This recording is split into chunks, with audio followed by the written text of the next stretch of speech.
अस्सलामुअलैकुम। आज मैं आप लोगों के साथ शेयर करने वाली हूँ एग नूडल्स की रेसिपी, जिसे हम चाइनीज़ स्टाइल में बनाएंगे। तो वीडियो एंड तक देखें और स्टेप बाय स्टेप फॉलो करें ताकि आपको अच्छे से समझ में आ जाए। तो आइए बिना टाइम वेस्ट किए एग नूडल्स को बनाना स्टार्ट करते हैं। तो सबसे पहले हमने यहाँ पे एक पैकेट लिया है एग नूडल्स का। ये आपको इजीली ग्रोसरी स्टोर से मिल जाएंगे चाइनीज़ एग नूडल्स के नाम से। तो ये बिल्कुल वैसे ही होते हैं, बस शेप इसकी चेंज होती है। अगर आपको ये ना मिले तो आप इसकी जगह स्पगेटी भी ले सकते हैं, जो आपको पसंद हो आप वो शेप की ले लें। तो ये देखें, ये बिल्कुल फ्लैट होती है इस तरह से। अब हम इसको बॉईल करेंगे। तो मैंने बॉईल करने की वीडियो शूट नहीं करी, मैंने सोचा आपको वर्बली बता देती हूँ। तो मैंने एक पैन के अंदर पानी ऐड किया, इतना ऐड किया कि जो नूडल्स हैं अच्छी तरह से डिप हो जाएं, उसके अलावा एक्स्ट्रा होना चाहिए। साथ ही मैंने इसके अंदर 1 टेबल स्पून नमक डाल के और थोड़ा सा कुकिंग ऑयल 1 से 2 टेबल स्पून डाल के आपने इसको बॉयल कर लेना है पानी के अंदर। ये दोनों चीज़ें लाजमी ऐड करनी है। जब इसके अंदर बॉयल आ जाए तो आपने इसके अंदर ये सारे नूडल्स शामिल कर लेने हैं। जितने आपको बनाने हो आपने उतने ऐड करने हैं। फिर मैंने इसको बॉयल करा सिर्फ 5 मिनट के लिए, इससे ज़्यादा नहीं करेंगे क्योंकि हम पास्ता जो है वो थोड़ा खिला खिला रखेंगे। क्योंकि जिस तरह हम रेस्टोरेंट में खाते हैं उसमें थोड़ा सा खिला खिला होता है, अगर हम घर में बनाते हैं तो वो आपस में चिपक भी जाता है और सॉफ्ट भी इतना हो जाता है कि वो आपको फील नहीं होती है एक रेस्टोरेंट वाली ना। तो आपने थोड़ा सा हार्ड रखना है इसको, और पीछे जो है इंस्ट्रक्शंस के मुताबिक ही आपने इसको बॉईल करना है। हर पैकेट के इंस्ट्रक्शंस को देख के फिर इस्तेमाल किया करें। 5 मिनट बॉईल करने के बाद आपने इसका पानी डिस्कार्ड कर देना है। इसके ऊपर ठंडा पानी ऐड करना है आपने, क्योंकि ये गर्म होती है तो इसका कुकिंग प्रोसेस जो है वो फ्लेम से उतारने के बाद भी चलता रहता है। तो आपने ठंडा पानी इसके अंदर डालना है ताकि ठंडी हो जाए। फिर आपने इसके अंदर ऑयल लगा के इसको रख देना है। अब हम अपने नूडल्स बनाना तैयार करते हैं। जिस पानी में आपने बॉईल करना है उसमें आपने बाद में डिस्कार्ड करने से पहले इसके अंदर से 1 कप पानी निकाल लेना है। तो पास्ता वाटर जो है ये हम बाद में यूज़ करेंगे, बहुत अच्छा फ्लेवर आता है। सबसे पहले हमने यहाँ पे चिकन ली है, जिसको हमने स्ट्रिप्स में काट लिया है जूलियन कटिंग में। तो ये मैंने 300 ग्राम ली है, यानी 1 कप से ये ज़्यादा है। चिकन जो है वो मैंने यहाँ पे बोनलेस ली है। अच्छी तरह से वॉश करने के बाद आपने इसके अंदर नमक शामिल करना है 2 से 3 चुटकी करीब, और उतनी ही क्वांटिटी में आपने काली मिर्चों का पाउडर शामिल करना है, बहुत कम क्वांटिटी में करना है। साथ ही आपने 2 टेबल स्पून कुकिंग ऑयल के शामिल करने हैं। हाफ जो है मैंने एग लिया है, अंडा जो है वो आधा लेना है, और इसको अच्छी तरह से फेंट के फिर इस्तेमाल करें और इसको मिक्स कर लें अच्छी तरह से। इन तमाम चीज़ों को अच्छी तरह से मिक्स करने के बाद इसके अंदर आपने 1 से 2 टेबल स्पून कॉर्नफ्लोर के ऐड करने हैं। अच्छी तरह से इसके साथ मिक्स करें और इसको मैरिनेट होने के लिए रख दें तकरीबन 10 मिनट के लिए। टाइम नहीं है तो आप फ़ौरन भी बना सकते हैं, तो मैं यहाँ पे फ़ौरन बना रही हूँ। चिकन जो है वो अच्छी तरह से मैरिनेट हो गई है। अब हम इसको कुक करते हैं। तो सबसे पहले आपने पैन के अंदर ऑयल ऐड करना है, उसको अच्छी तरह से गर्म कर लेना है। ऑयल की क्वांटिटी ज़्यादा होनी चाहिए क्योंकि हम चिकन को फ्राई कर रहे हैं, बाद में हम इस ऑयल को निकाल लेंगे। चिकन ऐड करने के बाद फ्लेम को आपने बिल्कुल हाई कर देना है और जल्दी जल्दी आपने इसको मिक्स करना है ताकि ये आपस में चिपके ना, वरना ये जिस शेप में आपने डाली है उसी शेप में हो जाएगी। तो आपने हाई फ्लेम पे करना है और इसको अच्छी तरह से चलाते जाना है और इतना कुक करना है कि थोड़ी सी लाइट ब्राउन कलर में आ जाए और क्रिस्पी हो जाए। ये देखिए तकरीबन 2 से 3 मिनट मैंने इसको हाई फ्लेम पे कुक किया और हल्का हल्का कलर आना स्टार्ट हो गया और क्रिस्पी भी हो गई है।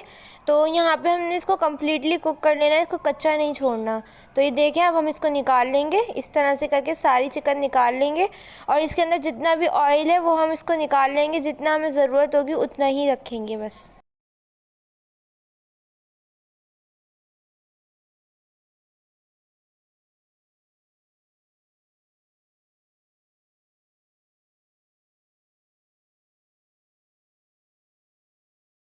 तो ये देखें ऑयल को निकाल लें आपने और फ्लेम को बिल्कुल लो कर देना है, क्योंकि इसमें जो चिकन का रेशो पड़ा हुआ है वो जल जाएगा, जिससे आपका चाउमीन जो है वो बिल्कुल भी अच्छा नहीं बनेगा और इसमें जलने की आएगी।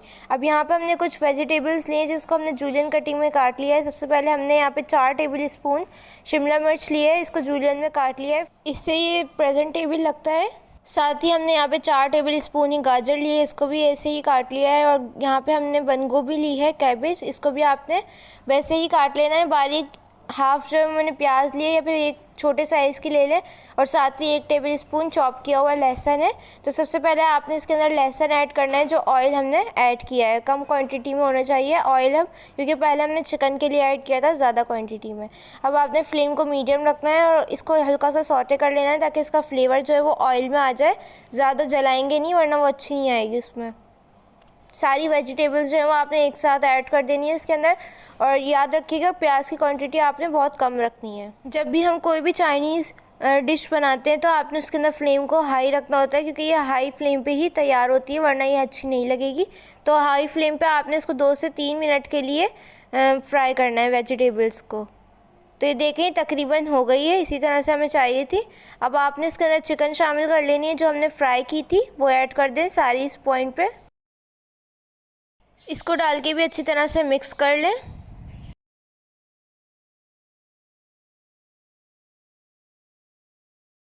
अब स्टार्टिंग में हमने जो पास्ता वाटर बचाया था जिससे हमने एग नूडल्स को बॉईल किया था, वो पानी आपने आधा कप इसके अंदर शामिल करना है, क्योंकि वेजिटेबल्स जो हैं वो हमने थोड़ी सी हार्ड रखनी है, लेकिन इतनी भी नहीं रखनी कि वो अच्छी ही ना लगें। पास्ता वाटर का जो टेस्ट है वो उसके अंदर बहुत अच्छा आता है। तो आपने 1 से 2 मिनट कवर करके रखना है। उसके बाद आपने इसके अंदर कुछ सीजनिंग ऐड करनी है, जैसे कि नमक, हस्बे जायका ऐड करना है, काली मिर्चों का पाउडर ऐड करना है। यहाँ पे मैंने 2 टीस्पून ऐड किया है, क्योंकि मैंने पूरा पैकेट लिया है। अगर आप लोग कम बना रहे हैं तो कम क्वांटिटी में ऐड करें। साथ ही मैंने इसको थोड़ा स्पाइसी बनाने के लिए हाफ़ टी स्पून लाल मिर्चों का पाउडर शामिल किया है। 1 टीस्पून हमने यहाँ पे चिकन पाउडर ऐड किया है। आप चिकन पाउडर ऐड नहीं करना चाहते तो स्किप कर सकते हैं, लेकिन इसका टेस्ट बहुत अच्छा आता है। साथ ही आपने 1 टेबल स्पून शुगर ऐड कर देनी है। शुगर से इसका फ्लेवर जो है वो बैलेंस हो जाएगा और बहुत मज़े का लगेगा, तो ये लाजमी ऐड कीजिएगा। 1 से 2 टेबल स्पून आपने सिरका ऐड करना है। और यहाँ पर हमने सोया सॉस ऐड किया है 2 टेबल स्पून। हमें ये ज़्यादा क्वांटिटी में ऐड करना है, क्योंकि इससे कलर भी अच्छा आता है और फ्लेवर भी। तो हम 2 टेबल स्पून अभी ऐड करेंगे और 2 टेबल स्पून बाद में। साथ ही चिली सॉस भी 2 टेबल स्पून आपने ऐड कर देना है। केचप ऐड करना है आपने 4 टेबल स्पून। अगर आप लाल मिर्चों का पाउडर ऐड करना नहीं चाहते तो आप किसी भी तरह का चिली पेस्ट या कोई भी हॉट सॉस शामिल कर सकते हैं। तमाम चीज़ों को ऐड करने के बाद अच्छी तरह से आपने मिक्स करना है। फ्लेम को आपने बिल्कुल हाई नहीं करना, वरना सारे सॉसेस जो हैं वो जल जाएंगे और इनका फ्लेवर भी नहीं आएगा। तो तकरीबन आपने 2 मिनट के लिए इसको कुक करना है, ताकि इसका फ्लेवर जो है वो चिकन में और वेजीज़ में आ जाए अच्छी तरह से, और हमारी जो चिकन है वो जूसी बने।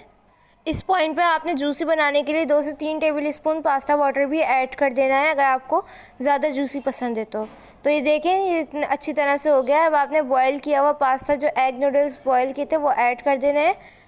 तो सारे ऐड कर दूँगी। अच्छा, मैंने आपको स्टार्टिंग में बताया था कि मैंने सोया सॉस जो है वो आधा ऐड करना है, तो आधा आपने इस पॉइंट पे ऐड करना है, तकरीबन 2 टेबल स्पून। इससे कलर भी अच्छा आएगा और फ्लेवर भी। ये तमाम चीज़ें ऐड करने के बाद आपने इसको अच्छी तरह से सारे सॉस, वेजीज़ और चिकन के मिक्सचर के साथ मिक्स करना है, ताकि सारा फ्लेवर जो है इसके अंदर भी आ जाए। तो अच्छी तरह से मिक्स कर लूँगी, मैं आपको फिर दिखाऊँगी।